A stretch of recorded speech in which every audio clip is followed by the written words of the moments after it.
Grand Continent est une revue née en ligne en 2019 et portée par une nouvelle génération de chercheurs et chercheuses. Elle s'est imposée en moins de 3 ans comme la plateforme de référence pour le débat stratégique, politique et intellectuel à l'échelle continentale. De cet atelier foisonnant est sorti un volume papier édité chez Gallimard et auquel ont participé une vingtaine de contributeurs, Le Grand Continent, politique de l'interrègne, Chine, pandémie, climat, et que présentait vendredi 17 juin 2022 à la librairie Ombre Blanche les cofondateurs de Grand Continent, Gilles Gressani et Matteo Malik, tous deux anciens élèves de l'École normale supérieure de la rue d'Ulm.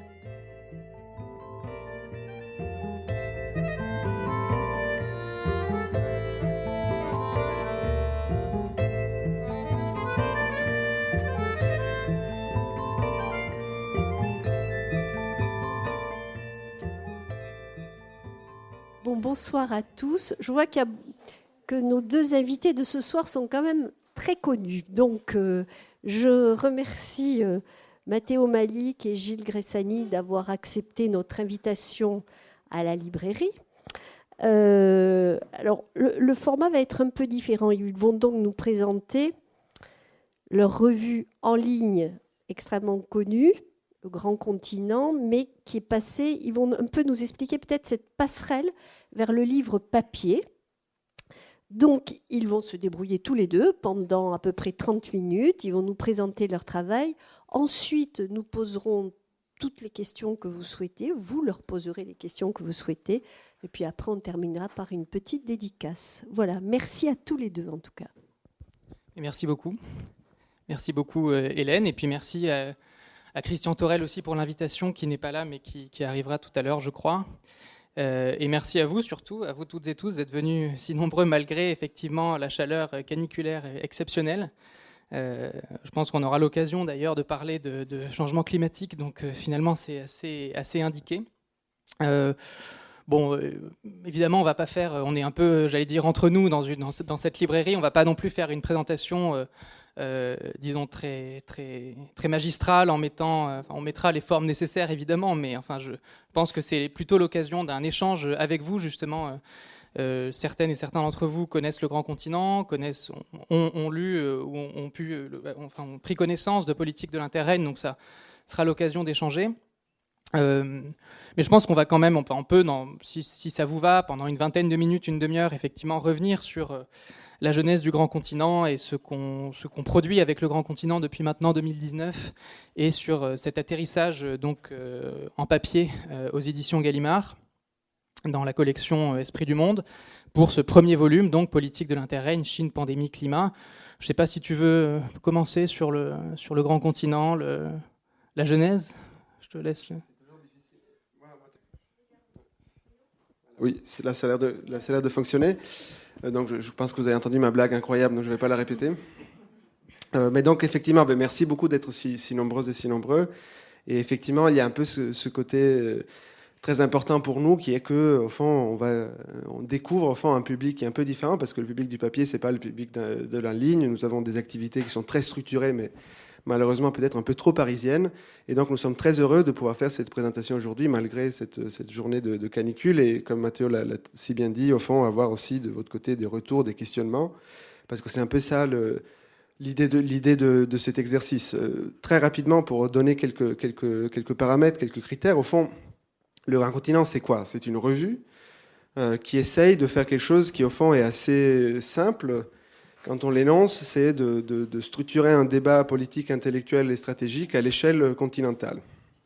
Donc, au fond, ce que nous essayons de faire, c'est, alors qu'on le voit dans l'espace de l'anglosphère, le format magazine, le format revue fonctionne très bien. Il y a quelque chose qui est entre l'édition, entre Penguins et Harvard University Press et le New York Times et la presse quotidienne.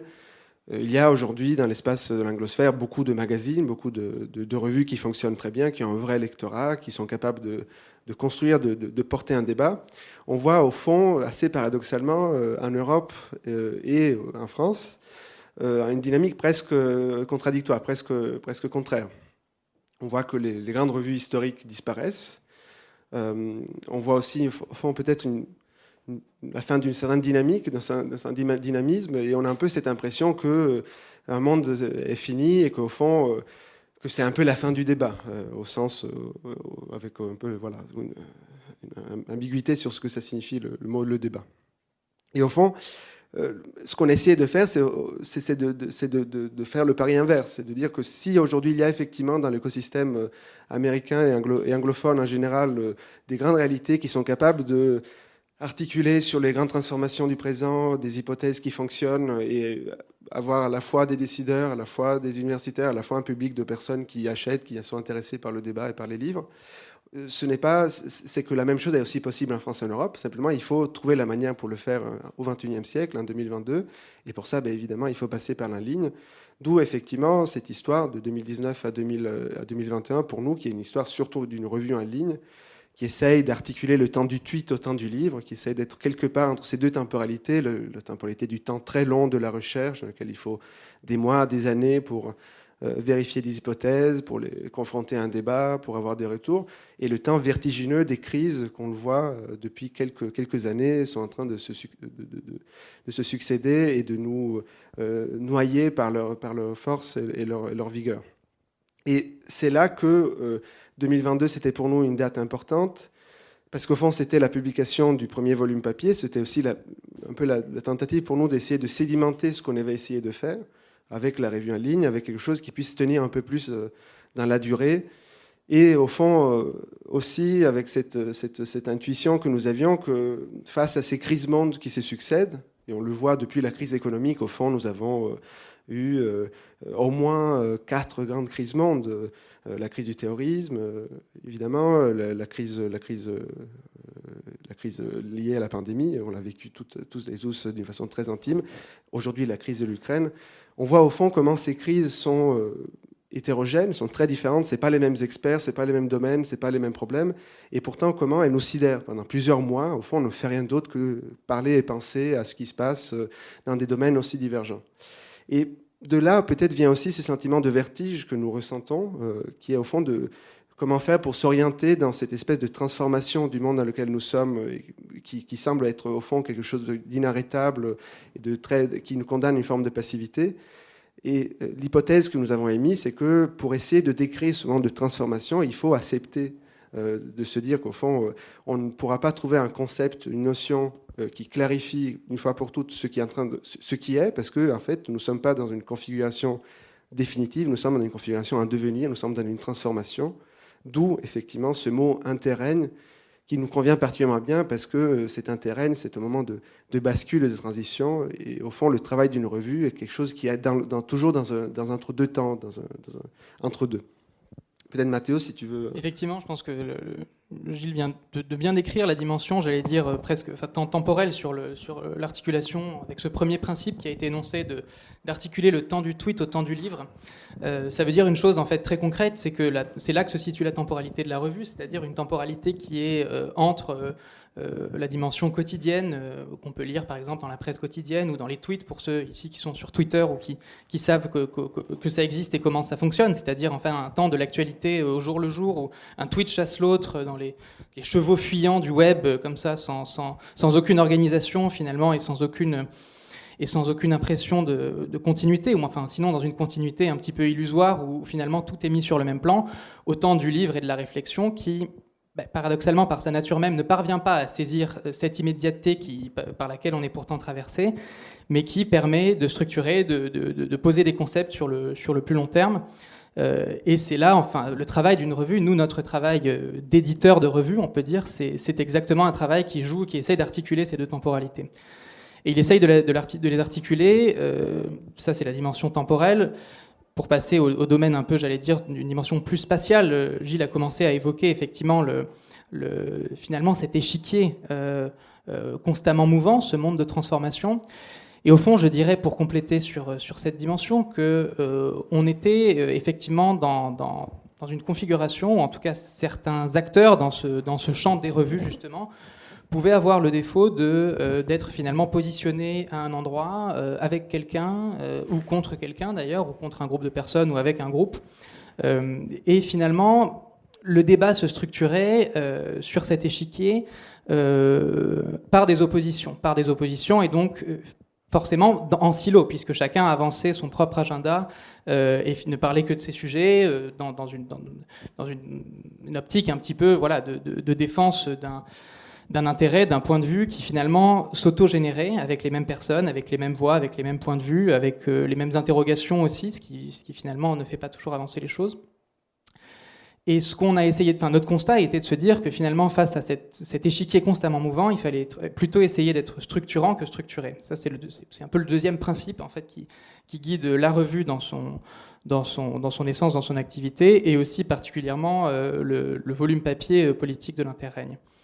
Être structurant et pas structuré, ça veut dire précisément ne pas accepter qu'évidemment, quand on parle, et quand on parle toujours de quelque part, même le travail d'éditeur qu'on fait, qui essaye de dégager des grandes structures sur des grandes questions, on va y venir dans un instant, est toujours évidemment situé, mais c'est d'essayer de, finalement, non pas se positionner comme un pion sur l'échiquier, mais essayer de voir comment se déplacent les pièces, ou pour le dire en d'autres termes, peut-être un peu moins emphatique et plus juste, essayer d'orienter une carte pour essayer de saisir cette impression et de dépasser cette impression de vertige qui nous traverse, et qui traverse vraisemblablement aussi les autres personnes qui essayent de faire des revues ou d'articuler ces deux temporalités, puisqu'en réalité, les revues, si elles sont bien structurées, comme dit Gilles, dans l'espace anglophone, en Europe en tout cas, nous on avait beaucoup de mal à trouver en fait l'équivalent de ce qu'on fait, et on s'est rendu compte aussi avec le succès du grand continent, enfin le lectorat qui s'est développé autour de nos publications, donc plurilingues et dans une visée aussi pluridisciplinaire. On s'est rendu compte qu'en fait, on occupait un véritable créneau, et que ce besoin de, justement, quelque chose de plus structurant, qui donnait à voir des grandes coordonnées, qui essayait d'orienter une carte, était là. Donc comment ça se traduit effectivement dans Politique de l'interrègne ? C'est un volume, bon, ça ne vous aura pas échappé, qui a été mis sous presse avant l'invasion de l'Ukraine, événement évidemment le plus important de ces derniers mois, qui reconfigure le monde à de nombreux égards, et qui était aussi à de nombreux égards imprévisible, en tout cas dans la dimension qu'il a finalement pris. Et Politique de l'interrègne, c'est là encore l'idée de finalement l'interrogation qui a été la nôtre au moment de faire ce passage au papier a été de se dire, les anciennes revues, les revues par exemple comme Le Débat, on est en petit comité, donc on peut dire les choses, sans voilà. Le Débat s'est arrêté au mois de septembre 2021. Et quand le Débat s'est arrêté, l'un des deux fondateurs du Débat, Pierre Nora, a fait un petit peu le tour des médias, ou enfin de certains médias, pour dire finalement les revues sont finies, voilà, il n'y a plus de revues, et donc parce que les gens ne lisent plus des revues, comprenez, les gens en fait sont plus intelligents, ne sont plus capables de lire, etc. Donc les revues s'arrêtent. Et c'était évidemment une manière assez subtile de sa part de signifier que voilà, le débat n'attirait plus autant les lecteurs qu'il ne le faisait fut un temps. Et à partir de là, s'est développée une réflexion sur mais quel modèle pour les revues ? Est-ce vraiment la fin des revues ? Le Grand Continent était présenté à ce moment-là aussi comme un acteur finalement qui prouvait que non, il y avait quand même, en tout cas en ligne, une présence assez forte de revues qui étaient lues, qui étaient lues par des personnes très différentes, qui se situaient entre le savoir, le pouvoir et la circulation du savoir, si vous voulez, entre le champ du politique ou de la décision, de l'université et du débat public par voie de presse, mais qui n'était aucune de ces trois choses-là véritablement.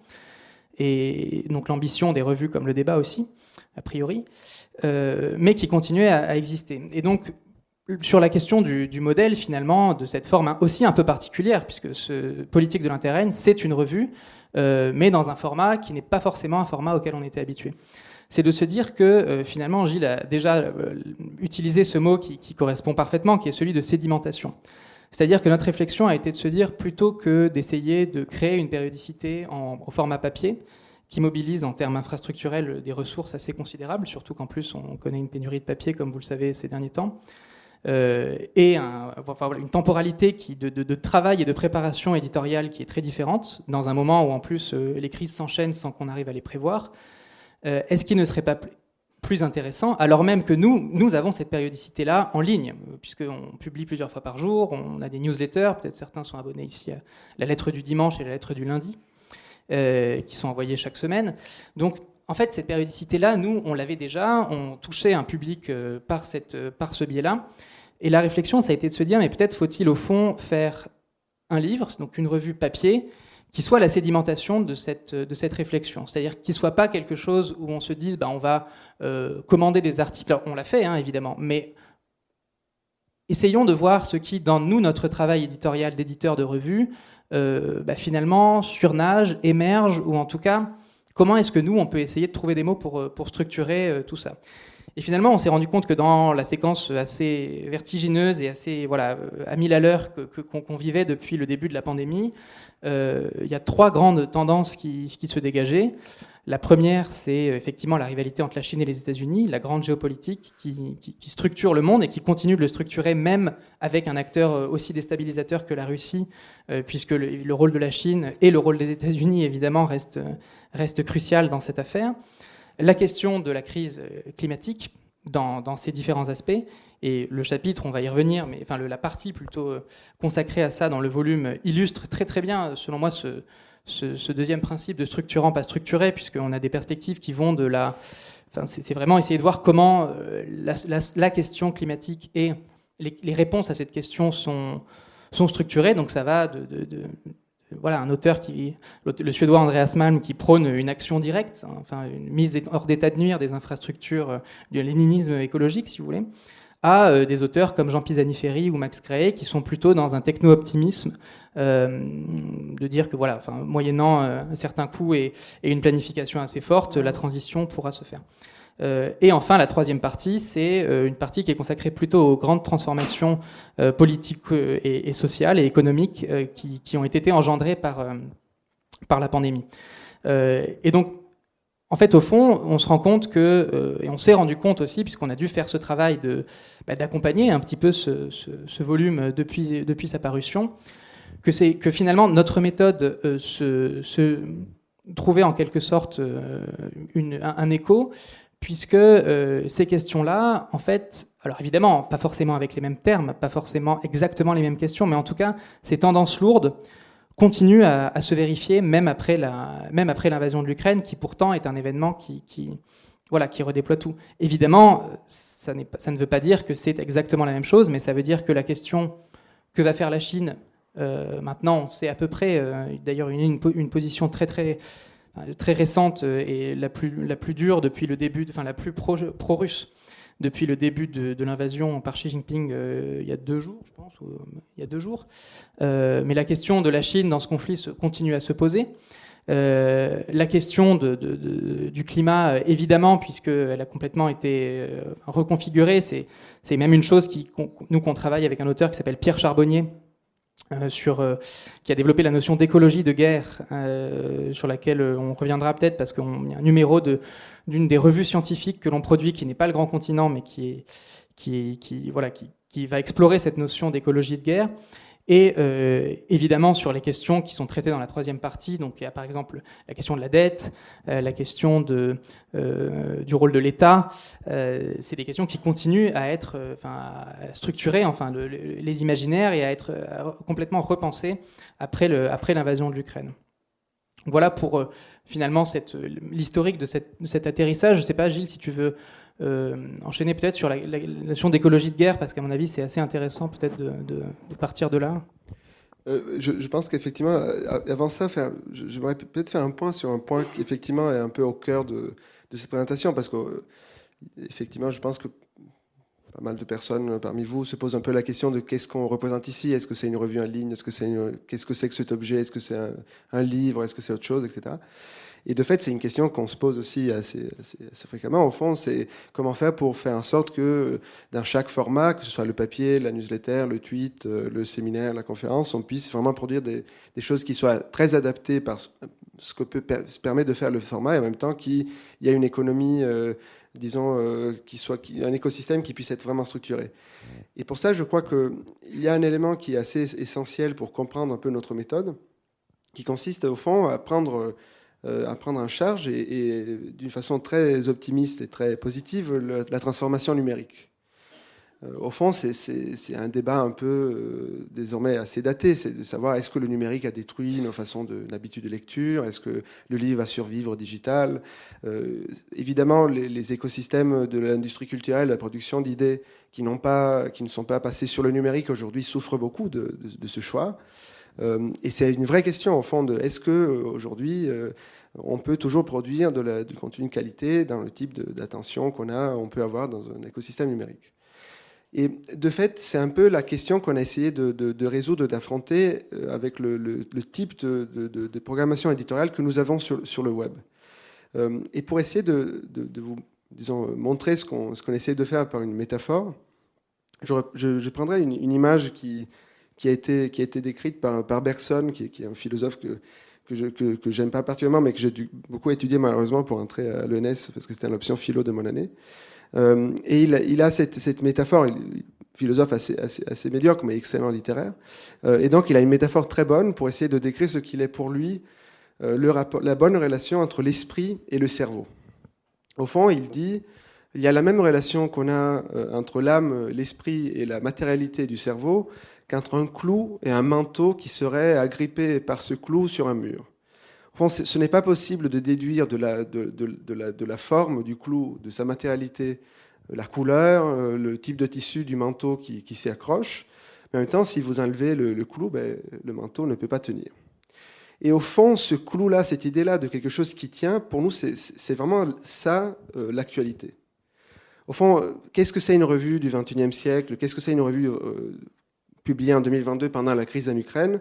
C'est une chose qui permet de faire lire à des centaines de milliers de personnes des articles qui autrement auraient été lus par des dizaines de personnes. Et c'est vraiment quelque chose qu'on a vérifié au fond dans notre pratique éditoriale, c'est que si on est capable de répondre dans un moment dans lequel un problème devient un problème social ressenti par des dizaines de milliers, par des centaines de milliers, par des millions de personnes, au fond c'est important d'apporter des réponses ou des débuts de questionnement de qualité qui ne soient pas élaborés dans la pure réaction vis-à-vis de l'événement. Au fond, ce qu'on essaye de faire, c'est d'accrocher des manteaux qui ont été conçus pendant des dizaines d'années par des universitaires, par des personnes qui sont dans les laboratoires de recherche, dans des espaces qui sont forcément assez cloisonnés, pas forcément au cœur de l'attention générale. On essaye d'aller les voir pour essayer d'accrocher au moment dans lequel le clou est possible, on peut planter ce clou-là, non pas effectivement quelque chose qui est préparé à l'arrache rapidement pour essayer de répondre à cela, mais quelque chose de vraiment de qualité.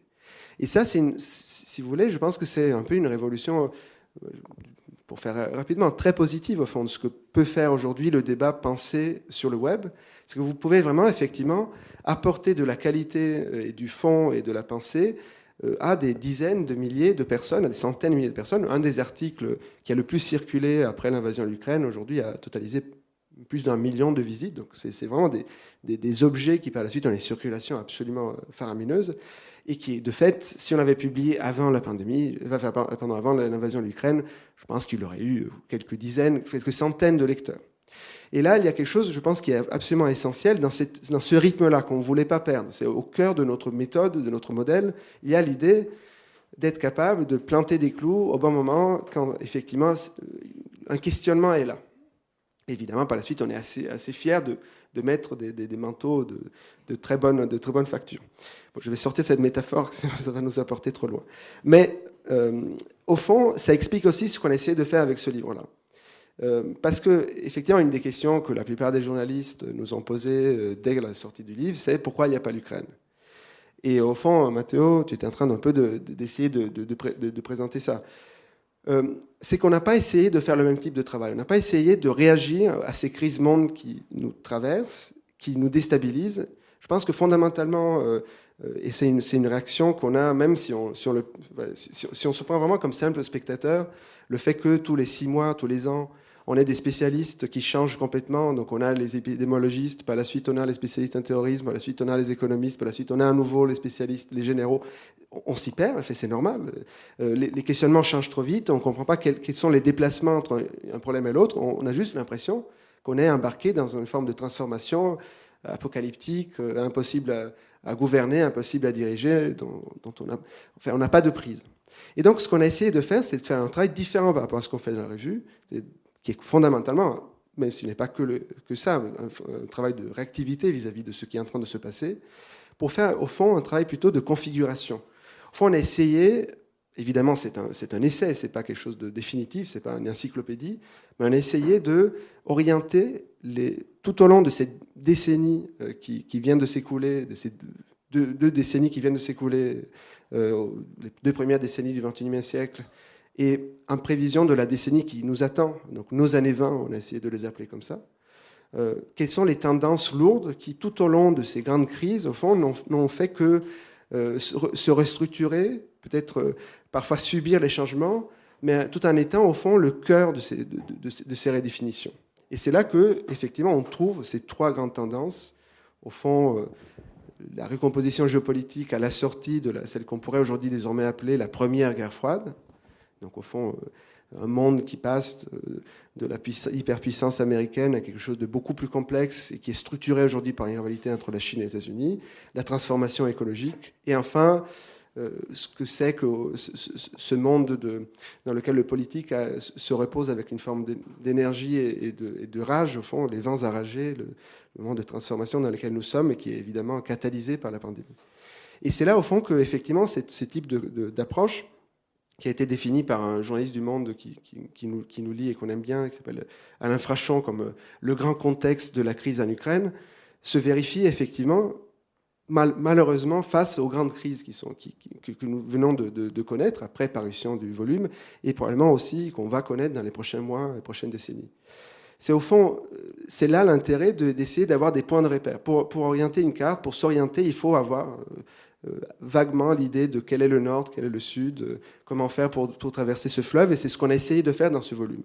D'où effectivement le fait que dans la crise en Ukraine, aujourd'hui, fondamentalement, ces 3 choses-là sont le cœur du problème. Au fond, le problème que nous avons, et c'est peut-être une des choses dont on n'a pas toujours une bonne perception quand on est pris, disons, dans la dynamique de convergence occidentale, on a l'impression qu'effectivement, aujourd'hui, il y a un front uni qui réagit à une invasion injuste,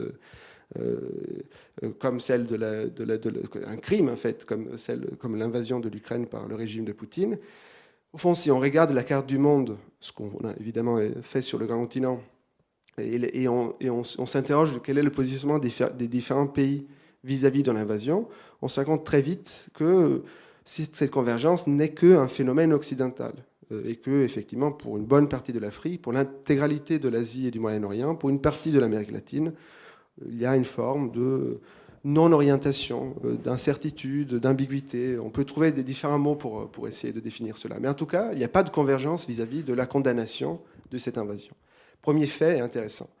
Et au fond, quelle est la puissance la plus ambiguë, la plus étonnamment ambiguë dans ce contexte? C'est évidemment la Chine. Donc au-delà du fait qui est nouveau et qui est nouveau dans son historicité, dans sa répétition, qui est le fait d'être face à une guerre symétrique entre 2 armées qui s'affrontent, et donc où effectivement la dimension tactique joue un rôle fondamental, parce que c'est une chose qu'on a appris dans les manuels d'histoire, c'est quand on gagne une guerre, par la suite on négocie des meilleures conditions, et ce qu'on est en train de voir aujourd'hui, c'est ça. Au-delà de cet élément qui est fondé sur l'échelle de l'Ukraine et d'une guerre aujourd'hui, si on prend l'échelle mondiale, la recomposition géopolitique, la configuration géopolitique à l'échelle mondiale, on voit effectivement qu'aujourd'hui, cette ambiguïté dont on voit bien quand même aussi l'intérêt et le penchant peut-être du Parti communiste chinois, est au fond un des points d'interaction les plus forts vis-à-vis de cette évolution. Donc au fond, là aussi, on vise juste quand on essaie de s'interroger sur comment fonctionne la Chine. Et donc, toute la première partie qui essaye de donner un peu d'éléments pour essayer d'aborder la question de comment fonctionne le pouvoir en Chine, comment fonctionne la relation entre l'État et le Parti communiste chinois, sans évidemment devenir sinologue, sans avoir besoin de lire des traités et passer beaucoup de temps en Chine, mais de façon assez courte, aussi courte que possible, comme le dirait Pascal Le Provincial. Au fond, on a pris beaucoup de temps pour essayer de faire court. Est aujourd'hui au cœur de notre problème. Et la deuxième partie, celle que tu soulevais à très juste titre, Mathéo, au fond, c'est la question de l'énergie. Et on voit jusqu'à quel point, fondamentalement, face à cette crise-là, qui peut paraître contre-cyclique, parce qu'effectivement, quand on l'observe de façon distraite, on a un peu l'impression qu'au fond se rejoue aujourd'hui la guerre froide, se rejoue aujourd'hui des questions de ce type-là.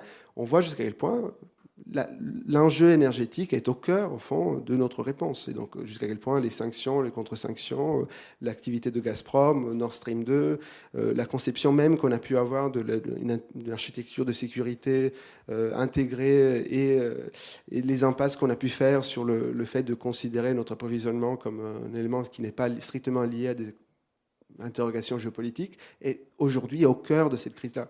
Et donc là aussi, on n'a pas trop l'impression quand on lit la presse, mais fondamentalement, le problème fondamental que nous avons face à la crise en Ukraine, c'est qu'est-ce qui se passe si cet hiver, on n'a pas de gaz.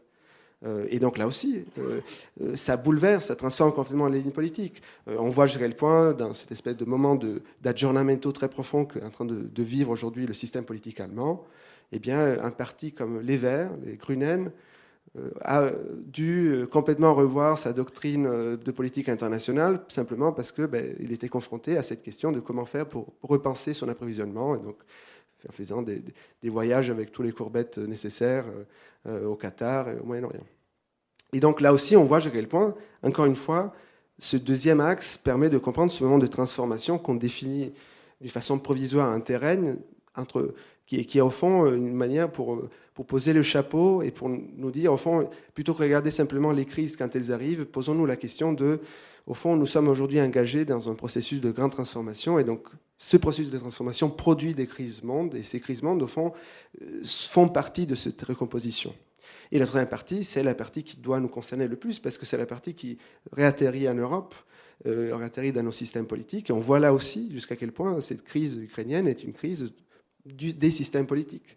On a un système qui semble assez disons, d'un point de vue très superficiel, désorganisé du système ukrainien, avec de la corruption bien sûr, mais aussi avec une forme de démocratie peut-être un peu instable. De l'autre côté, on a l'impression d'avoir un système très organisé, autoritaire.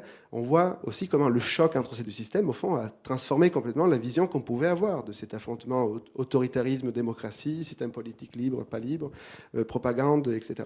Et donc là aussi, ce troisième axe, au fond, si on était en train de dessiner un croquis pour faire un tableau de la Renaissance, on dirait que ce sont trois axes qui dessinent la ligne de fuite de la crise ukrainienne.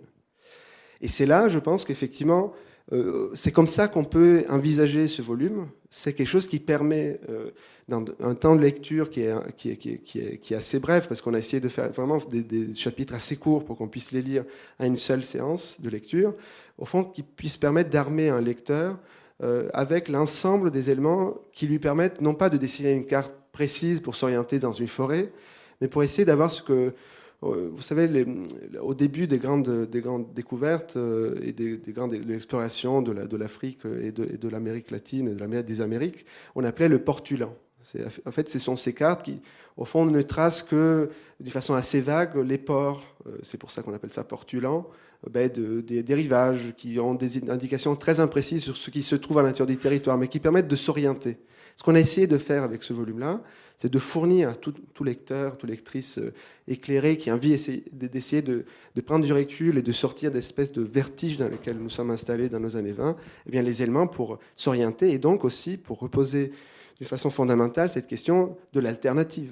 Et je pense que, comme tu l'as bien dit pour la partie sur l'écologie, l'idée, ce n'est pas d'être dans une espèce de géopolitique naïve, de description naïve, en disant, voilà, il y a l'explication et c'est la seule chose. C'est plutôt, il y a des descriptions, et donc on peut s'orienter d'une façon différente. Et c'est là, au fond, qu'il y a ce principe qui est pour nous essentiel, qui est qu'il y a des alternatives possibles, et que des décisions et des orientations différentes produiront des choses différentes, et c'est pour ça qu'aujourd'hui, nous sommes toujours dans l'intérêt. Parce que nous sommes dans un processus de transformation qui n'a pas encore fini d'être produit. Et donc, comme tous les processus politiques, il y a de la liberté, il y a de la chance, il y a du hasard. Et donc, c'est là qu'il y a aussi la possibilité pour une revue d'essayer de faire corps et de créer, de porter le débat pour produire effectivement des effets de transformation. J'ai noté l'arrivée du chapeau à un moment. C'est-à-dire que finalement, c'est une bonne manière de boucler la métaphore. C'est le clou, le manteau, et le livre, c'est le chapeau, en fait. Mais non, effectivement, la guerre en Ukraine nous permet en fait en quelque sorte de nous-mêmes à la fois tester certaines hypothèses, reformuler des interrogations. Et effectivement, dans le travail qu'on poursuit, j'aurai encore quelques petites choses à dire, et puis ensuite on essaiera quand même on aimerait aussi nous, en fait, vous entendre et avoir vos réactions. Mais simplement pour apporter deux, trois éléments supplémentaires sur peut-être le travail qu'on fait maintenant en plus, et bon, d'abord, le troisième principe, on a évoqué les deux premiers principes, le temps du tweet, le temps du livre et structurant, pas structuré. Il y a un troisième principe qui est le plus facile à formuler et le plus difficile à mettre en œuvre, je dirais, c'est le fait d'être une revue réellement multilingue, réellement pluridisciplinaire et réellement multiscalaire. Alors pour multiscalaire et pluridisciplinaire, ça c'est un travail d'édition, de sélection des auteurs, de sélection des papiers. Et pour le travail de multilingue, ben ça c'est un travail effectivement qu'on connaît au jour le jour. Peut-être pour revenir plus sur l'aspect numérique et concret, là on a lancé très récemment à Madrid avec le ministre des Affaires étrangères espagnol, le nouveau ministre, la version intégralement en espagnol du Grand Continent. Donc, ce qui fait que maintenant chaque article qui paraît sur le Grand Continent paraît à la fois en espagnol et en français. Évidemment, pour nous, les perspectives de développement d'un lectorat sont très importantes, puisque le lectorat hispanophone est très important. À la rentrée, ou un tout petit peu après la rentrée, nous répliquerons cette opération avec l'italien, et puis viendront l'allemand, le polonais un peu plus tard, même si une partie quand même du Grand Continent est déjà publiée dans ces langues-là. Donc ça fait partie des choses très importantes. Et pourquoi est-ce que je le dis ? Parce que finalement, c'est là encore, les initiatives pour faire des revues ou des publications en plusieurs langues sont pas nouvelles. On n'a pas eu cette idée subitement.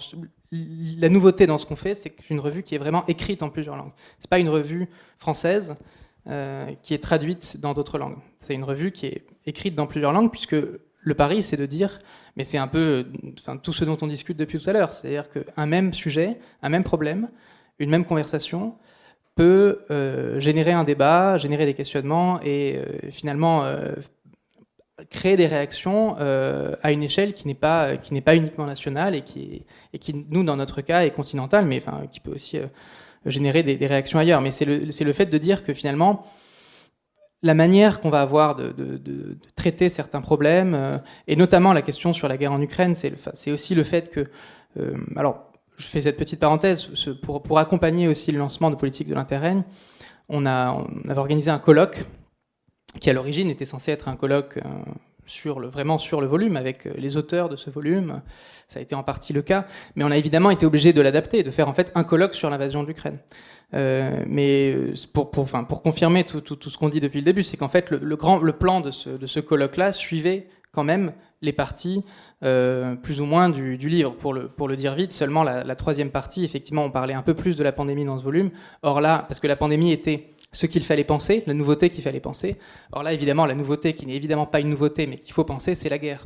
C'est le retour de la guerre et l'intégration dans nos logiciels mentaux et dans nos même en termes très concrets et de politique publique et de j'allais dire de stratégie, pour les Européens, le risque d'une guerre, le risque réel d'une guerre sur le sol européen. Et à cet égard, il y a là encore le travail de revue qui est un travail de prendre donner la parole à des auteurs en les choisissant et en les choisissant pour la qualité de leurs travaux et leur sérieux, mais aussi pour la variété de leur point de vue. C'est de faire émerger finalement des manières nouvelles de décrire ce qu'il se passe. Et à cet égard, en fait, ce qu'on commence à voir apparaître, mais c'est un travail qui est vraiment en progrès, en cours, c'est finalement à quel type de guerre on est confronté. Et en fait, c'est que maintenant qu'on peut le dire. Effectivement, Gilles a très bien parlé de ce qu'a fait au monde d'abord. C'était la première réaction, c'était de la cartographie des recompositions entraînées par l'invasion de l'Ukraine par la Russie. Ce que ça fait que c'est en train de faire à l'Europe. Mais aussi, finalement, la plus grande surprise, peut-être pour tout le monde, c'est ce qui s'est passé vraiment en Ukraine. C'est la vraie surprise stratégique. Ça n'a pas été l'attaque de Poutine, qui en fait était la continuité d'une stratégie qu'il avait lui-même clairement exprimée, que les États-Unis avaient clairement révélée, même si beaucoup ne voulaient pas y croire. La vraie surprise stratégique, c'est le fait que le peuple ukrainien ait à ce point-là résisté, et même se soit mis à faire corps, à faire nation. Et ça, c'est la chose qui a surpris ou pas surpris. C'est très difficile de savoir à quel point les Russes avaient anticipé ça. Ils avaient forcément anticipé un petit degré. Je pense qu'ils ne s'attendaient pas non plus à ce que, effectivement, les Ukrainiens leur tombent dans les bras et fraternisent tout de suite. Mais il y a quand même eu alors effectivement, tout ça est évidemment conditionné et possible par de l'aide de la part des Européens, de l'aide évidemment massive de renseignements qui leur permet en fait de continuer le combat de la part des États-Unis. Bon, mais enfin le fait qu'un peuple vraiment qu'un peuple fasse nation et se lève pour se défendre et mourir probablement en masse dans une guerre très brutale et symétrique. Ça a été une vraie surprise. Et c'est là où, quand Gilles parlait de volonté et de chance, enfin pas au sens où on l'emploie communément, mais disons de la fortune de guerre. Il y a une expression de la fortune de guerre, ces événements qui ne sont pas prévus et qui se passent un petit peu comme ça. C'est le propre des guerres en réalité. Et c'est là que c'est une vraie nouveauté et que c'est vraiment un terrain à penser et qu'on est là-dedans en fait. On est face à une situation où la pandémie finalement... c'était une nouveauté totale. Encore une fois, ces choses-là ne sont pas des nouveautés, mais elles se passent nous, en tout cas, de mémoire biographique, nous les avions oubliées, ou nous les avions pas connues. Mais ils nous obligent à penser dans des cadres nouveaux. Et la guerre, ce qu'elle nous oblige à prendre en compte, c'est précisément de la volonté politique pure, et en l'occurrence, le peuple ukrainien qui décide de résister. Mais bon, c'était un peu une digression. Non, et au passage, en fait, tout ça pour dire, parce que ça me fait penser à un excellent papier qu'on a publié d'Étienne Balibar, que vous connaissez sans doute, qui est basé sur son intervention lors de notre colloque à la Sorbonne du 17 mai, et qui, lui, de manière assez intéressante, parce que ça mobilise des outils anciens, mais ça décrit assez justement, à bien des égards, ce qui se passe, décrit cette guerre comme une guerre d'indépendance, en fait, des Ukrainiens. Évidemment pas d'une guerre au sens juridique d'indépendance, mais qui se passe, en tout cas la guerre que mène Poutine, et qui peut être clairement comprise dans les termes de guerre coloniale, mais et le fait de décrire cela avec ces mots, qui se trouve en fait, c'est une hypothèse qui se trouve validée par beaucoup de sociologues qui sont spécialistes de cette région, comme Anna Colin-Lebedev, qui est aussi une signature du Grand Continent. Ça permet en fait là aussi d'ouvrir des portes et de finalement continuer à penser cette guerre qui nous situe toujours dans l'interrègne, mais qui nous amènera forcément à formuler de nouvelles choses, à la fois à l'échelle macro des recompositions géopolitiques et à l'échelle simplement des mots qu'on utilise pour décrire notre actualité. Voilà, est-ce que peut-être, je ne sais pas si certains d'entre vous ont déjà des réactions. Évidemment, traditionnellement, la première est toujours la plus terrible. Tu veux répondre alors la question, c'est...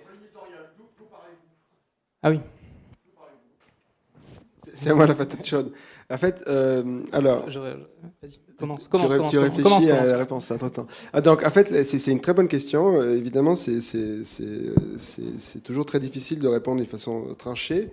En tout cas, si vous sous-entendez par là l'idée que ce sera une revue européenne, c'est pas trop ça le Grand Continent. Enfin, si vous voulez, l'idée de Grand Continent, c'est vraiment de trouver un titre qui soit un peu un test de Rorschach. En fait, c'est une tâche et chacun projette ce qu'à peu près il voit. Et donc, effectivement, parfois on peut voir dans le Grand Continent quelque chose qui serait, je sais pas, l'Eurasie. Parfois on peut voir, c'est même plus normal, l'Afrique. Pour nous, ce qui nous intéressait, au fond, c'était de mettre l'accent sur quelque chose qui méthodologiquement est essentiel chez nous, c'est la notion d'échelle.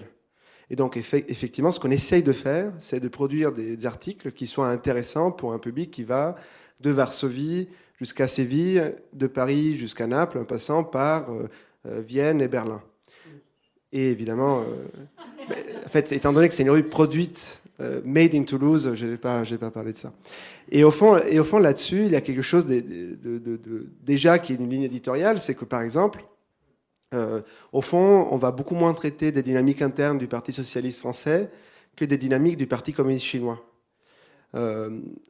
Donc, c'est une ligne forte, parce que, de fait, les gens peuvent dire c'est très intéressant ce qui se passe à l'intérieur du Parti socialiste français. Et en même temps, c'est aussi notre ligne, c'est de dire qu'au fond, il y a déjà beaucoup de médias qui font ça. Peut-être même un peu trop. Alors que de fait, si on regarde vraiment quel est l'impact sur notre vie, quel est l'effet sur notre vie des décisions prises par le Parti communiste chinois, c'est peut-être intéressant au fond de s'y intéresser, de comprendre comment ça fonctionne. Donc ça, c'est le premier niveau. Au fond, notre ligne éditoriale, elle est vraiment strictement liée à une question d'échelle. Par la suite, d'un point de vue de positionnement politique, c'est une question qu'on s'est posée à plusieurs reprises. Moi, je pense que nous avons des positionnements politiques dans la rédaction qui sont assez divergents. Et au fond, dans la revue elle-même, cette idée de structurant non structuré, donc au fond, le fait qu'on ne soit pas quelque part sur l'échiquier politique, on n'est pas au centre-gauche, on n'est pas au centre-droite, on n'est pas au centre-droite en pensant être au centre-gauche, comme c'est arrivé pour une revue dont on a parlé tout à l'heure. Le fait, au fond, que ce qui nous intéresse, c'est plutôt d'essayer de décrire le déplacement des pièces sur cet échiquier. Ce qui nous conduit, par exemple, à publier la même semaine un texte de Thomas Piketty et un texte de Jean Tirole. Deux personnes qui ne pensent pas, je ne pense pas qu'ils seraient si qui dîneraient si agréablement ensemble. Ou dans le politique de l'intérêt, dans la même partie, effectivement, Andreas Malm, un léniniste écologiste suédois, et Jean Pisani-Ferry, au cœur du programme d'Emmanuel Macron lors de la présidentielle précédente, et évidemment, grande figure, grande économiste, mais quand même assez positionné et pas forcément léniniste. Et là, au fond, c'est vraiment ça l'idée, c'est que on essaie de faire quelque chose qui est plutôt assez normal, au fond, dans l'espace des revues américaines. Par exemple, dans un numéro de Foreign Affairs, vous avez un papier de Branko Milanovic, un papier de Zakaria et un papier d'un marxiste.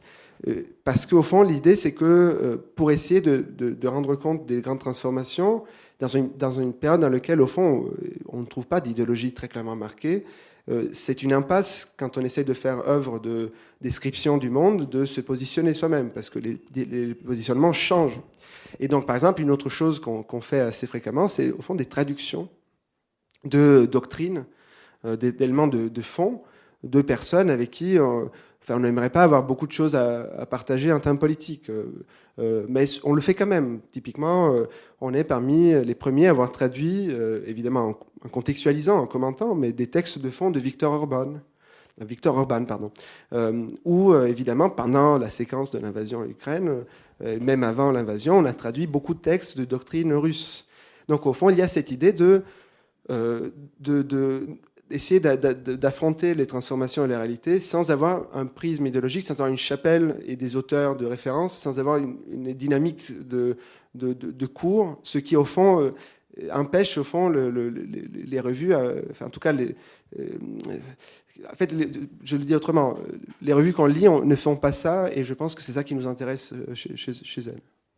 Oui, effectivement, je pense qu'il y a deux manières de répondre en tout cas de considérer ce que c'est la ligne éditoriale. La ligne éditoriale, ça peut vouloir dire, entre guillemets, l'identité du grand continent et la manière dont on travaille. Sur la manière dont on travaille, effectivement, Gilles a très bien décrit ça. C'est le principe de structurant, non structuré.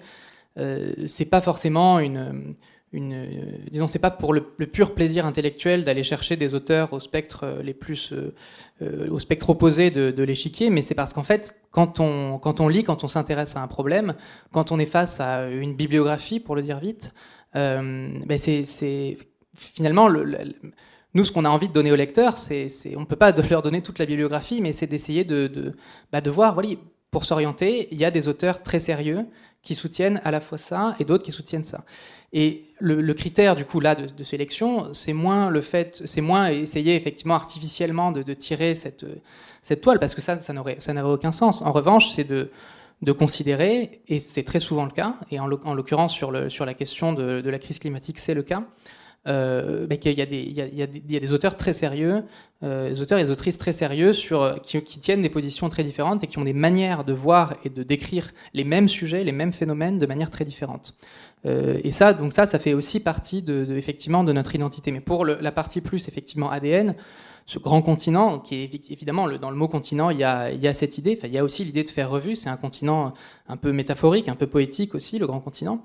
Et sur la question de la ligne éditoriale à ce niveau-là, Je dirais qu'effectivement, non, la ligne éditoriale en termes comme elle est comprise classiquement, de dire, je sais pas, Marianne, c'est ici, un tel c'est là, un autre c'est là. D'abord, très souvent, ça n'a plus aucun sens. Enfin, dans bien des cas, je veux dire, c'est la ligne éditoriale affichée d'un journal en fait n'est pas vraiment sa ligne éditoriale, ou en tout cas, c'est très clair, c'est très brouillé, pardon, pour la plupart des lecteurs.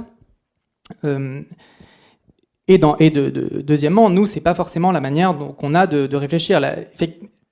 À quoi on reconnaît un article du Grand Continent si on n'a pas le temps de regarder un sommaire et de constater qu'effectivement c'est une revue qui est structurante et pas structurée, qui essaie de voir comment l'échiquier se forme, etc. C'est plutôt là une unité, j'allais dire, de ton, de coloration. Il y a même une attention assez spécifique et ça n'est pas du tout accessoire en fait dans ce qu'on fait. Aussi à la forme, aussi finalement à la qualité, bon, évidemment des signatures, mais aussi, sur le web, on a toute une réflexion sur ce que c'est que finalement être une revue en ligne. Être une revue en ligne, c'est une revue qui est agréable à lire en ligne. Et ça n'est pas du tout accessoire en fait de dire ça. C'est déjà, c'est sur le paysage français. Là pour le coup, c'était assez, c'est vraiment quasi inexistant. Donc le passage, nous on a fait le trajectoire inverse, si vous voulez, pour reboucler la boucle avec ce qu'on disait au début, c'est qu'on a fait on était une revue en ligne et on est passé au papier. Mais ce qui s'est passé historiquement, c'est que des grandes revues papier historiques du XXe siècle sont passées en ligne. Et en fait, ce passage en ligne, elles ne l'ont pas du tout pensé dans ce nouvel écosystème, ce nouveau monde en fait, qui est le monde numérique. En gros, elles se sont dit, le PDF de ma revue, le PDF de la revue papier peut très bien aller sur un site. En fait, il suffit que ce soit lisible. Sauf qu'en fait, non, ça ne marche pas du tout comme ça, puisque quand vous faites un article en ligne, l'article est partagé sur les réseaux sociaux, l'article apparaît sur Google d'une certaine façon. Il y a tout un tas de facteurs qui sont propres à ce monde-là, qui est le monde de lecture de 99% des gens maintenant, qui est la source première d'information pour la plupart des gens, et d'information et aussi de lecture hors livre, qui est un objet particulier, mais ça, on ne reviendra pas dessus. Et ça, en fait, c'est une chose à laquelle on a été très attentif, et je pense que ça fait vraiment partie pour répondre à la question même de la ligne éditoriale. C'est assez profond, en fait, la manière qu'on a de concevoir ça, de concevoir l'articulation entre ce qu'on donne à lire en tant qu'éditeur et la manière dont on le donne à lire. Et ça paraît effectivement aller un peu de soi, être évident, mais en fait c'est déjà un travail assez important de conception en fait, de format spécifique, de choix des titres, de choix des images, de choix de la manière de la temporalité à laquelle on fait sortir les choses, de dosage en fait de tout ça, qui est une chose qui s'invente un peu puisque c'est en ligne. Et voilà, ça répond peut-être pas à la question, mais enfin en tout cas c'est... Oui. Sur le prix, tu veux...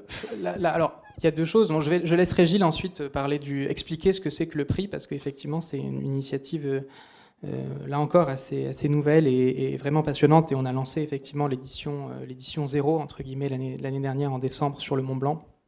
On est en plein préparatif de l'édition, la première vraie édition qui va voir émerger un récit, une fiction lauréate. Nous, en fait, la manière dont d'abord, le terme de récit européen, effectivement, il n'a pas forcément peut-être le même sens dans le contexte du prix, mais ça, je laisserai Gilles le détailler, que quand on dit récit européen, qui est une expression qui est beaucoup revenue dans le débat récemment, vous savez, sur le côté... les Européens ont besoin d'un récit. C'est traduisant en fait l'anglais narrative pour dire presque comme outil politique d'unité pour mobiliser en fait on a besoin d'un récit. Moi je ne suis pas convaincu que effectivement ce récit soit une chose si facile à mettre en place. Je pense en fait même que c'est presque c'est pas forcément logique de raisonner en ce sens. En revanche, nous ce à quoi on essaye d'être attentif. Et c'est aussi comme ça que le prix se greffe en fait à ce qu'on fait sur le Grand Continent. Le prix, c'est un travail particulier, mais c'est un travail de sonde un petit peu, de tête chercheuse, des romans, des fictions qui peuvent parler, de même que les articles de débat peuvent intéresser, si vous voulez, des gens à Varsovie, à Vienne, à Naples ou ou à Toulouse ou ailleurs, ou à Dublin même. De même, on essaye de voir si en Europe il n'y a pas effectivement ce genre quand des fictions européennes, qu'est-ce qui peut expliquer qu'une fiction, un récit, comme vous dites, fonctionne, ou en tout cas peut avoir du sens pour des lecteurs qui viennent de pays et qui lisent dans des langues différentes. C'est une question qui est pas du tout, là encore, pas du tout évidente, en fait, qui paradoxalement passe toujours par la médiation de l'anglosphère. C'est-à-dire que ce qui se passe en fait très concrètement souvent, c'est que quand un livre marche bien, un livre européen marche bien, il est d'abord traduit en anglais avant d'être, et c'est parce qu'il a été traduit en anglais, si vous voulez, que d'autres pays vont essayer de le traduire. Le prix a une ambition qui est un peu d'essayer de court-circuiter cette logique, mais en fait, ce que ça dit plus profondément, c'est que il y a peut-être, et là c'est ce travail de sonde un petit peu des récits européens, on le voit, on reçoit des comptes rendus de livres qu'on publie dans la revue, on en publie un tous les 2 jours à peu près, de romans très très divers dans la manière dans ce qu'ils décrivent. Moi, je serais incapable de dire effectivement s'il y a une structure. Il y a des thématiques, si vous voulez, qui de manière assez intéressante. Par exemple, on a constaté que récemment, la thématique de la fiction rurale, par exemple, c'est un thème le thème de la fuite des villes, du retour à la campagne des artistes et des écrivains notamment.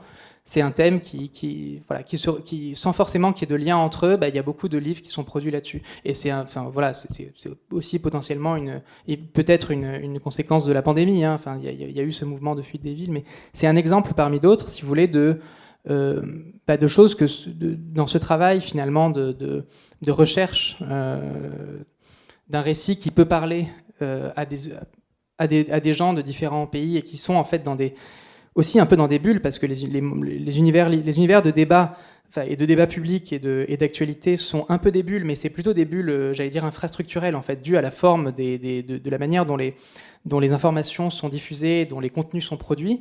Mais pour le coup, les bulles, le milieu littéraire, les microcosmes littéraires, avec cette barrière de la langue qui est quand même considérable, et qui est dans l'essence même d'un livre de littérature, vous avez ça alors que vous l'avez moins dans un essai par exemple, fait qu'en fait on a vraiment l'impression de vase clos, alors qu'effectivement il y a quand même des thèmes qui peuvent émerger, qui sont, pas des thèmes, mais des récits, des formes de récits en fait qui peuvent émerger, qui sont communes. Et l'articulation entre le travail du grand continent et ce travail de recherche, c'est pas de dire en fait il y a un récit européen qui va tout résoudre, mais c'est de voir en quoi ça peut être symptomatique. Peut-être effectivement un autre exemple, c'est par exemple le rapport à la mémoire. C'est une chose que typiquement les Européens ont quand même beaucoup en commun, le fait d'abord de refouler beaucoup de choses et aussi de ressasser beaucoup de choses. Et à cet égard, la production littéraire montre assez bien ça, mais bizarrement sans forcément qu'il y ait une connexion qui existe. Alors que c'est assez paradoxal, parce qu'en fait, on a des outils de traduction qui sont assez... il y a quand même notamment, par exemple, l'Union européenne, dont on n'a pas parlé trop, mais parce que c'est pas c'est pas le sujet de ce qu'on fait, mais l'Union européenne est quand même une chose qui produit sans cesse des traductions. Et en fait, c'est un outil qui n'est absolument pas utilisé dans le monde des idées, qui est peu utilisé, et qui, dans le monde de la littérature, en fait, est très peu mobilisé. Mais je te laisse poursuivre, peut-être, pour le prix. Je ne sais pas si ça intéresse encore, mais oui, je pense que tu as bien répondu. L'idée, c'est effectivement le prix continent de faire exister la revue dans l'espace littéraire. On s'est beaucoup interrogé. En fait, on ne voulait pas être une revue de géopolitique. C'est une chose que dit souvent Matteo, c'est avec des cartes, des pipelines, des stabilos. Enfin, on voulait avoir aussi une autre dimension, disons. Et au fond, c'est là qu'on s'est dit que ça nous manquait un peu de ne pas être plus présent dans l'espace littéraire, l'espace de création, au fond, et qu'au fond, une revue, quand elle est faite en France, quand elle est faite en Europe, elle ne peut pas, même quand elle essaye d'être très technique sur des éléments, effectivement, qui sont très abstraits, du politique. Là, par exemple, à Homepage, il y a une étude sur la Banque Centrale Européenne et les décisions qui sont prises dans cette séquence, qui sont évidemment des décisions très politiques, très techniques, très compliquées. Mais on ne voulait pas être que ça, on voulait aussi avoir effectivement une dimension de travail littéraire. Une revue, c'est un objet littéraire. Et donc, on a beaucoup réfléchi à quelle était la meilleure façon pour faire ça. Et on s'est dit qu'effectivement, l'idée d'intervenir dans ce champ avec à la fois un travail d'entretien, de publication de textes inédits, mais en plus aussi un travail de recomposition, comme le propose le prix, est intéressant. Parce que le prix, au fond, ce qu'il fait, c'est... Il travaille dans les langues de la revue, donc le français, l'italien, l'espagnol, l'allemand et le polonais, et sélectionne chaque année, sur une année, c'est un peu une espèce de concours, mais à l'échelle de ces 5 espaces linguistiques, une fiction qui mériterait d'être publiée dans les autres 4 espaces linguistiques. Et donc, au fond, c'est un livre qui est sorti en espagnol. Et donc, nous, ce qu'on fait, c'est la dotation qu'on fait, c'est, grâce à des fondations, on peut financer des traducteurs, on peut financer la diffusion pour qu'un auteur qui publie en polonais, l'année d'après, soit aussi publié dans les autres 4 espaces. Et quelque part, ça accélère le processus de recomposition d'un imaginaire. Et par la suite, c'est un prix qui est donné sur le Mont Blanc, qui est évidemment un symbole intéressant parce que c'est au cœur des transformations climatiques, c'est un lieu de visibilité de ce que c'est la fonte des glaciers, c'est à la fois clairement un lieu d'imaginaire parce que de Chateaubriand à Goethe, on s'est posé la question de qu'est-ce que c'est que cette espèce de massif qui est au milieu de tout. Hein. C'est aussi un lieu de rivalité géopolitique très fort, même si aujourd'hui, heureusement, on ne va pas s'entretuer entre Italiens et Français pour savoir qui gouverne sur le sommet, mais ça a été historiquement ça, et c'est encore aujourd'hui pour des partis d'extrême droite en Italie un enjeu. Donc, au fond, ça nous intéressait faire ça, et on a fait un partenariat avec une espèce de, je ne sais pas comment on pourrait le décrire, mais une funiculaire, mais hyper moderne, qui permet d'organiser les réunions du jury à 3466 mètres d'altitude, dans des situations tout à fait agréables. Donc il ne faut pas être un alpiniste. Donc on aimait bien l'idée de... Vous voyez, les prix littéraires, c'est toujours dans des bistrots. On voit que les jurys s'est réunis depuis longtemps, voilà, ils sont un peu fatigués, etc. On peut se coter fin de journée dans une capitale, au fond de... Hein. Donc on aimait bien ouvrir grand les fenêtres et être dans un endroit de ce type-là. Et donc effectivement, c'est une espèce de convergence entre différentes choses qui nous a porté à faire ça. Et merci à vous.